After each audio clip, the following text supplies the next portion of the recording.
I have just been noticing recently, the more conversations I have, the more I realize that a lot of educational brands are leaning heavily on social media and social media alone. And as much as I love social media, I really do. I'm on social media right now. You're watching this on social media, right? I just want to say that it's not enough to drive leads. Forgive me for saying this because this might hurt some people, but it's not enough to drive leads predictably. And I think that educational brands, you just deserve so much more. So when someone comes to me, comes to my team at Helps To, and they ask us, hey, what's the strategy? This has been mine. It's not working. It's not driving predictable leads. The first thing we look at is their target person that they want to reach, like their target audience, right? So that will really depend on the driving audience levers, I'd call them, that we use. So like those levers are SEO, search engine optimization, getting to the top of Google and Bing, because people still use Bing, you'd be surprised. So that people, when they're searching for your brand or your school, they find you and immediately, and you're at the top of those search results. That could be very important for you. The next lever that we often use is ads. You'd be surprised, a lot of people think because they're an educational brand that their best ad, excuse me for saying this, if you're watching this on LinkedIn, is gonna be on LinkedIn, that they're gonna get the most traffic, they're gonna get the most leads and bites and conversions on LinkedIn. And the reality from us just testing for so many different people, big budgets, tiny budgets, all the budgets, we've seen most traffic, most leads come through Meta.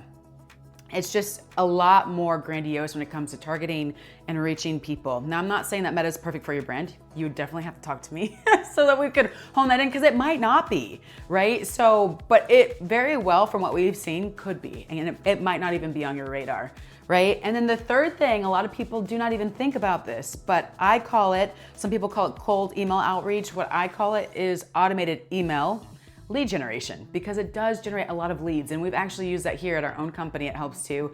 It's been tremendous, but I've used it for other educational brands, and it really has helped them scale fast, get the leads they need in the door very quickly, and you'd be very surprised how it works. Those are just 3 levers out of some of the levers that we use here at Helps To, and it's been incredible. But the thing that I'm seeing truly that a lot of educational brands, they're really just putting all the energy into social media. And I think that's great. You need to be there, because it's kind of like, don't quote me on this fully, but it can drive leads, don't get me wrong, but it takes a lot of energy, a lot of on-ramping, a lot of time for you to get there. And so it might be a year before you really get in a good place. It might not be, but it could be. But there are levers that just work a lot more instantaneously, like ads or, email lead generation.